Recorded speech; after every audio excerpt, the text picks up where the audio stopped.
Adet, akala ko noon, ang giyera ay napapanood lang natin sa mga sine. Isang bagay na malayo, isang bagay na hindi tayo apektado. Pero bakit ganun?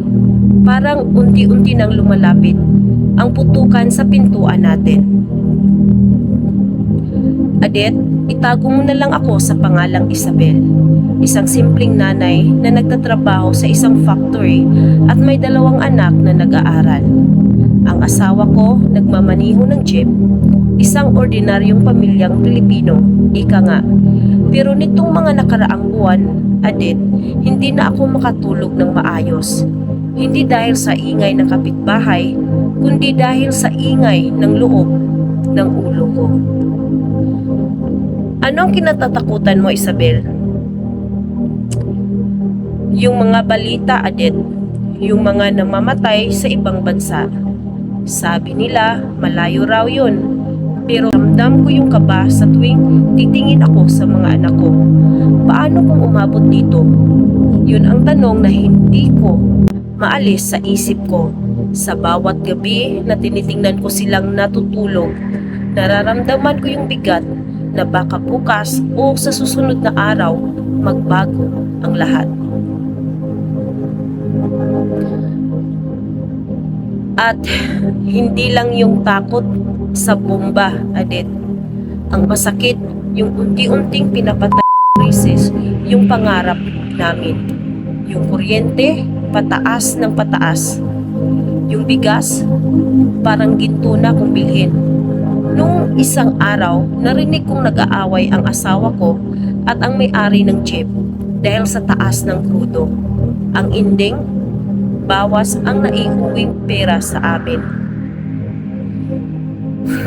Mahirap nga yan, Isabel. Ang hirap maging matatag kapag ang paligid mo ay gumuguho na. Minsan, napapatingin na lang ako sa kawalan. Parang di ko alam kung saan kukuha ng lakas.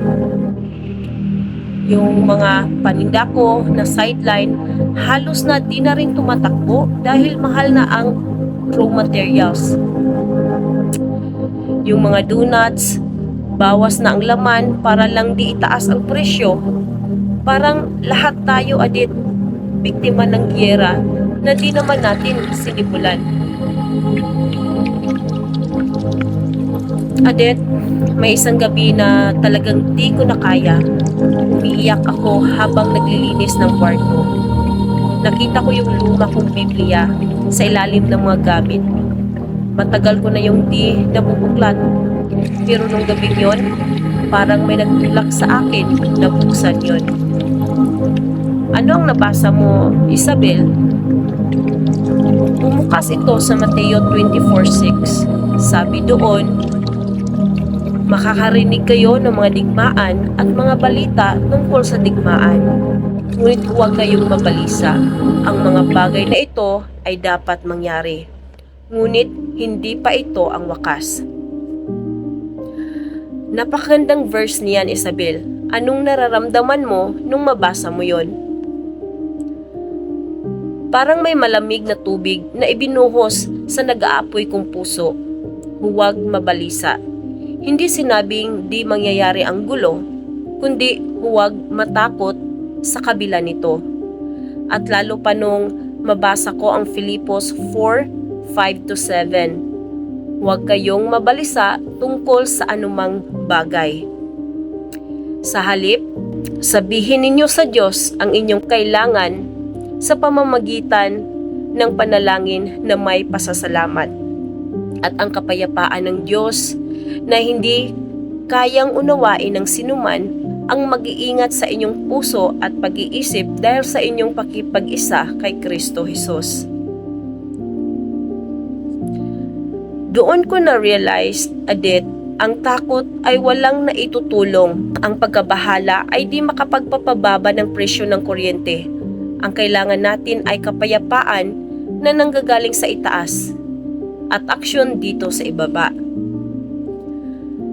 Tama ka, Isabel. Paano mo binago ang diskarte mo? Nagdasal ako sa Panginoon, kinausap ko ang asawa ko at mga anak ko. Sabi ko, Magtipid tayo. Sa kuryente, patayin ang ilaw kung di kailangan. Sa pagkain, huwag magsayang. Sa mga paninda, sa mga donuts na business ko, mas naging smart ako sa pagbili ng supplies. Mas pinahalagahan ko yung mga sandaling magkakasama kami. Dahil kung bukas ay magbago ang lahat, ang mahalaga ay magkasama kaming nakatayo sa pananampalataya. Isang napakalakas na mensahe yan, Isabel. Di lang para sa sarili mo, kundi para sa ating lahat. Ang kwento ni Isabel ay kwento nating lahat. Sa gitna ng gulo sa mundo, natural lang ang matakot. Pero gaya ng payo sa Biblia, huwag nating hayaang lamunin tayo ng takot. Sa halip, ibigay natin ang ating mga pasanin sa Diyos at gumawa ng ating bahagi sa abot ng ating makakaya. Kayo mga kastorya, anong pakiramdam ninyo sa mga nangyayari ngayon? Mayroon ba kayong ginagawang diskarte para makatipid sa kuryente at pagkain? I-comment nyo naman sa ibaba para matuto rin ang iba nating mga kasama. Maraming salamat sa pakikinig sa Adit Istorya. Hanggang sa muling kwento, God bless sa inyong lahat.